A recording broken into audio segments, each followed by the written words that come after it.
2020 film Promising Young Woman is a black comedy thriller/romance that explores the theme of rape culture through the lens of a revenge fantasy tale. Written and directed by Emerald Fennell, it debuted at the Sundance Film Festival held in January. The genre film is a dark character study of Cassandra Thomas, Cassie, played by Oscar nominee Carey Mulligan, who is dealing with the trauma of losing her best friend Nina Fisher. The movie provides clues about the causes and consequences of Nina's death, which serves as the pretext for the main arc. Nina was brutally raped while drunk by Al Monroe at a party where Cassie was absent. After the event, Nina drops out of med school, with Cassie also leaving to look after her. Eventually, Nina fails to cope with her past and takes her own life. In the establishing scene, we are introduced to Cassie as she sits sprawled in a drunken stupor across a red couch in a white-collar club. A group of men comment on her intoxicated state when a nice guy from the bunch decides to take advantage of her under the guise of taking care of her. And this is where she says that iconic line, "I said, what are you doing?"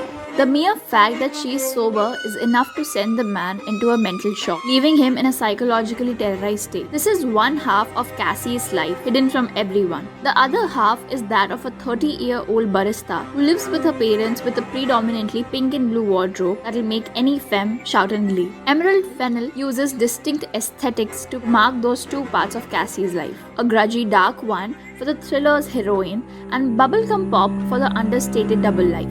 We are shown encounters with a diverse batch of these nice guys, which play in this repetitive yet revealing series. Suddenly, she encounters an old colleague from med school, Ryan Cooper, with whom she strikes up a romance. Cooper also informs her that Al Monroe is getting married soon, and the fire of revenge inspires her to act on a carefully crafted plan. Despite some trouble in paradise due to the mental toll of Cassie's nightlife, she finds the power to move on from her trauma through her relationship with Ryan and almost abandons a plan for vengeance at the midpoint. A video of the traumatic event shot by Al's best friend Joe resurfaces and acts as the inciting incident for the third act. We are never shown the video. Instead, Cassie's painful reaction fills the screen. The horror truly begins when we hear Ryan's voice in the background, revealing that he was an enabling bystander. In an almost descent into madness moment, she resumes a plan for revenge backed by a strong score of Toxic by Britney Spears. The drag heroine blackmails her lover to learn the location of Al's bachelor party and infiltrates it dressed as a stripper. She drugs the other attendees and delivers a strong monologue while preparing to carve Nina's name onto Al's body. This is the first time we see her use violence against one of her targets. But the fight takes a shocking turn when Al overpowers Cassie in a struggle for his life, suffocating her to death. The final 10 minutes deliver a polarizing end with a scheduled message reaching Ryan's phone at Al's wedding. The message reveals that Cassie foresaw such an ending and had sent the information to a reliable source who notified the police about Nina's rape, with the video as evidence, and Cassie's murder. This film was a social commentary on rape culture. We've divided the theme into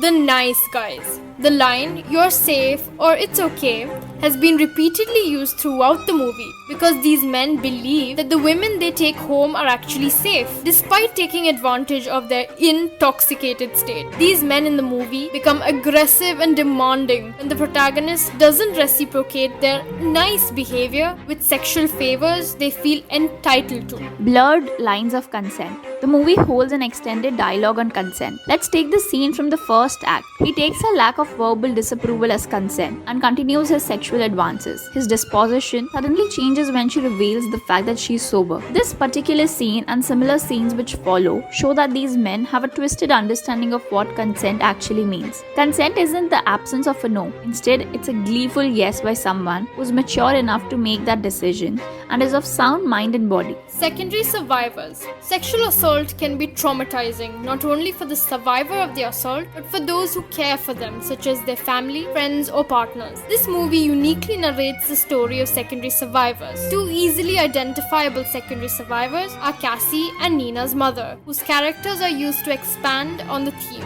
Victim blaming. There are three main instances of victim blaming in the movie. In the meeting with Cassie, Dean Walker repeated some commonly used talking points of victim blaming. The second character, Madison, dismissed Nina's plea for help and doesn't reconsider her hypocritical stance on the matter. Even in the third act, Al Munro parrots the same excuses for his unacceptable behavior and blames it on them being immature kids playing around. Society's enabling attitudes. The boys will be boys stance, taken not just by characters in the movie but by people in real life, harms both the victims and those who surround them. Another dark side of this phenomenon, the silence of the bystanders, is personified through Ryan's character and his attitude to Nina's situation, both in the past and in present. Thus, society's enabling attitudes allow rape culture to thrive and lets criminals get away without punishment. These are the reasons why we believe that Emerald Fennell and her team have successfully educated their audience on the theme of rape culture.